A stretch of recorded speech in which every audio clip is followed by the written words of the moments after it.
Hey, everybody. It's Eddie from Tokyo. This is your cryptocurrency update from Japan. We're going to go fast today. The market is attempting to push towards the green. Yeah, Solana, XDC, Decreed, Harmony, ICP, all the gainers in the top 100. They have double-digit gains. But we've got CeeLo that is really down, 19%. I think it's on this news. In fact, I'm pretty sure it is. This is the Custodian Prime Trust. They cut ties with the crypto lender Celsius. Yeah, it's rumor right now. They only said that they have red flags. So I'm not going to spread any of those rumors because the rumors are from unnamed sources. And that is stuff I hate because that just leads to rumors. And I'm not into rumors. All right, the company POLYSIGN, which is a website that the Ripple CTO David Schwartz helped design and build with Arthur Brito. We're going to hear some very interesting comments from the CEO of POLYSIGN. Also, Casino Coin, they go DeFi. And there is a young coder, Quincy, taking the world by storm. He's going to come on to my channel tomorrow. It's going to happen in, less than 12 hours, about 9 hours from now. And don't forget, there is always clickbait articles out there, and it is happening again with Binance. So I want to set that straight, and also beware of a phishing scam. We're going to take a look because somebody in the crypto community just lost 5 digits. All right, yesterday I hosted a 20-person panel in a speed 2 to 4 minute presentation format. It was kind of a new format for me, and it was a wow because a coming together of a lot of talent. It was titled 20 Voices Unleashed, as you see on the top left there, and it is long. It's an hour and 30 minutes long, and don't worry. I mean, if you're really into DeFi and Flare networks, I think it's going to be super interesting. If you're not, then probably not so interesting. I am going to take some snippets out of that long video to really highlight some of the important information that came out. There was a lot of insight as to who is building on Flare networks, along with names of many people in the community that you would recognize, like James Rule XRP, King Solomon, Moonchaser, Banjo Samurai, Deep Space Flare, Flare Community, Crypto Siege, Bully, Mickey V. Fresh helped me host. I just really, I was so lucky to have him helping me out. And of course, Flare Finance, which is tapping into where this space is going in terms of growth. I am telling you, because I want you to listen to the CEO of POLYSIGN. This is a project that is out of stealth mode, 100% out of stealth mode. Much can be found about what they are doing, no longer in the shadows. The company built a full-service custody and service for institutional investors and banks for their digital assets. And here on a DeFi panel, you're going to hear the upside of DeFi from Jack McDonald, who really came from the hardcore traditional world. So to have these comments about DeFi is very, very interesting. Just have a quick listen. I was just thinking, though, it's a very interesting point, and the amount and the speed and breadth of innovation is really incredible in decentralized finance. I was just thinking about the contrast of traditional finance, and one of the factors that may be at play here is in traditional finance to really innovate and bring a product to market. In most cases, not always, but in most cases, you needed to go through certain regulatory hurdles. And so there was a bit of a governor on that innovation. And now if you think about a world where the regulatory environment is much less prevalent, it really opens the gate for much greater innovation and exploration, which in many ways is a phenomenal, great thing. It makes it challenging and candidly sometimes to follow it and keep track of all the different directions that DeFi is pushing. I think on balance, I'm sure all the panelists would agree, it's a very positive development for finance and the democratization of access to financial services. But it is very different than the way we've grown up in the traditional finance business. Yeah, it is pushing into so many different areas and it's going so fast. I don't believe hodling is the future. Not at all. I think the potential lies in utilizing your digital asset. I want you to listen to DM Logic here, and I took a portion of his video today. This is about Casino Coin, and they are back on the XRP ledger. They're going to be integrated into Flare Finance.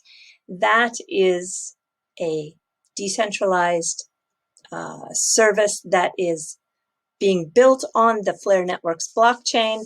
And he's obviously excited. And I think this is just another example of where this industry is going, and it is going there so fast. Have a listen to DM here.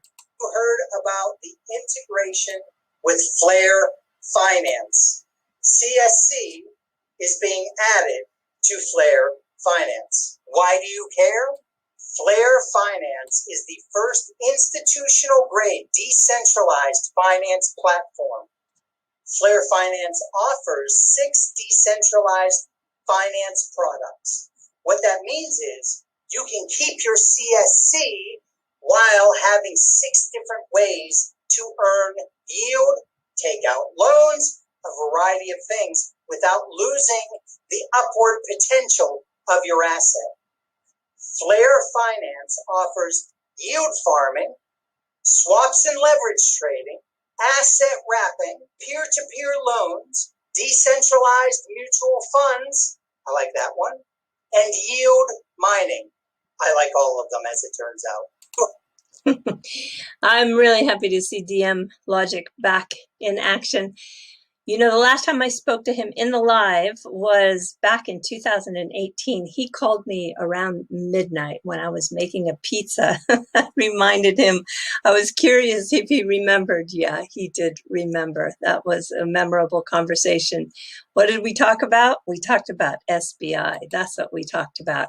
All right, some of those questions like hodling versus utilizing smart contracts are some of the ones I'm going to pose to Quincy. This is Quincy. And wow, he is something, isn't he? I'm going to have that Zoom talk with him, and I'll be sure to make it available right after we finish. I have watched, I think, everything that he has put out there on Twitter, and even with the places that he has appeared as a guest. I also tracked down a project that he did when he was at Arizona State, and I can't wait to talk to him because he's got such a fresh insight and an interesting perspective because he is a coder. He has worked on some projects for R3, and he knows the ledger very, very well. I think it's going to be one of the most fun guests I've ever had.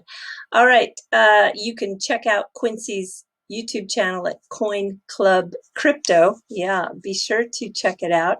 He's got a few. It looks like he's just starting to build his channel. I know he wants to increase his subscribers. So yeah, there you go. That's where he's at. And I want to now kind of jump to Binance. This is, well, Binance is in a little hot water, but it's not that bad. It's with the UK Financial Conduct, the FCA, and they're currently disabling the activities because they want Binance to register in order to conduct regulated activity that is happening in the UK. And so it is not just a straight ban across the board. And until they comply, and you know, I don't know if you know that Binance was actually in Japan, and the Japanese FSA, the Financial Service Agency, oh my gosh, they made the hurdles so high for CZ that he ended up going to Malta at the time. So, you know, that this is just, I've seen it occur over and over in different countries around the world. I'm sure he's going to work it out. And there is just Well, the UK isn't happy with the way Binance is promoting itself. And I think this is also going to be something that a lot of governments around the world are going to crack down on the exchanges. I have no doubt that this is just the first drop in a waterfall. Yeah. And if you take a look at the details a little bit closer, you can see Matt Hamilton says, what I can see is it is just derivatives, futures, regulated activities that they are unhappy with, and that they have been forced to stop these activities. These became regulated a number of months back in the UK. Matt should know, he is located in the UK, and other exchanges have had to comply. And so, obviously, Binance didn't quite get to that compliance level yet. I'm not worried about it. I really wouldn't worry about this at all. And the unfortunate thing is that, as XRP Darren points out, there are going to be enormous amount of headlines that just love to clickbait this stuff. Here's the block. And they said, UK regulators ban crypto exchange Binance from operating in the country. And then I saw it was written by Yogita. Yogita is one of my favorite writers in the space. And I thought to myself, no, I don't think that's what Yogita says in her titles. So I went and checked, and sure enough, she is much more careful than that. Her title says, UK regulator bans Binance from regulated activities in the country. That's a big difference. What happened is the block changed the title to a clickbait title for Twitter. I think shame on them. I think this is really bad. And I think that CZ will work it out. I mean, my gosh, he's got Brian Brooks there, right? So, whatever. Whatever. Okay. I did get a laugh, though, out of the picture that CZ uploaded, which is what are these orangutans, right? 3 orangutans sitting around a table at a BBC news set. Oh my gosh. Oh my gosh. You just have to laugh. Okay. I want everyone to be really, really careful. This is serious. We have a crypto community member that was scammed by a trust wallet phishing scam. So be very, very careful with your seed phrase. And also be very careful with links. When they look correct, like they'll replace a 0 with an O, or they'll omit a period in the URL. And you're reading things fast and you don't realize it's a fake link taking you to a site that will look exactly like the site you would expect it to look like. And if you are suspect, not that this is a foolproof website to check, but it's Crypto Scam DB, and you can search on URLs that are known phishing sites. They have 4,183 addresses in their database. But I think what I want to point out here is, here's the URLs that are all known, either phishing sites or, for the most part, few fake ICOs, but for the most part, ICOs. But look at this, myetherwallet.ch, or a lot of MetaMask. And I actually think, in reading the details of the person who accidentally put their seed phrases in, it was, he thought it was a plugin to his MetaMask, I believe. So no doubt it was one of these like MyEther wallet ones. But anyway, you can see like this one, MyEther. So, what is this? Well, they forgot the R. Do you see? But if you read it really fast, it looks like MyEther wallet. So yes, do be careful. And this is fun. Tom Curster, this is the last story before we jump to the Fluff. Congratulations to him. He's the co-founder of the XRP Community Foundation. He works also, I think, closely on occasion with Wietse Wind in the Netherlands. And Tom has been picked for the Cinnamon Video Boosting Program. If you remember, Sam was in that boosting program, I do believe, before, or Sam won an award. Yeah, everybody's been asking me, where is Sam to the lifeboats? I'm sure he's going to resurface. He's got something going on. I think that we'll see him back making content again. And then he didn't know that he had won this boosting program position because it got stuck in his spam filter. Yeah, that's it's not funny, but yeah, it happens to all of us. And then I just happened to pop on over to his Cinnamon site, and 3 hours ago he updated a voice overlay where he's singing, and it's really fun to just listen. It shows short. I just want to share it with you. He's also a person who plays, or he sings in a group, and you can also catch some of his live performances on the Cinnamon. You know, Cinnamon Video is a site that monetizes the content providers by streaming through these micro payments of XRP. And so just know that if you are subscribed, $5 a month, and then this is one of the many sites out there that are monetized by Coil and receive that XRP. This is one of those great sites. And also Santiago Velez just did an interview with them, and I guess they've gone through a lot of updates and they have a lot of new features, and I'm waiting to watch that video. I don't think Santiago has uploaded it yet, but I'm very much looking forward to it. Okay, let's take a look at, well, actually, you don't even have to look. Just listen to Tom here. What shall we do with the drunken sailor? What shall we do with the drunken sailor? What shall we do with the drunken sailor? Early in the morning, hooray, up she rises, hooray, up she rises, hooray, up she rises, early in the morning. I want to try that. I want to try that software. That is fun. All right, we're jumping to the fluff, and the first thing is just like wacky Japan again. We've got a nap cushion in the form of Pikachu's behind. So Japan. Yeah.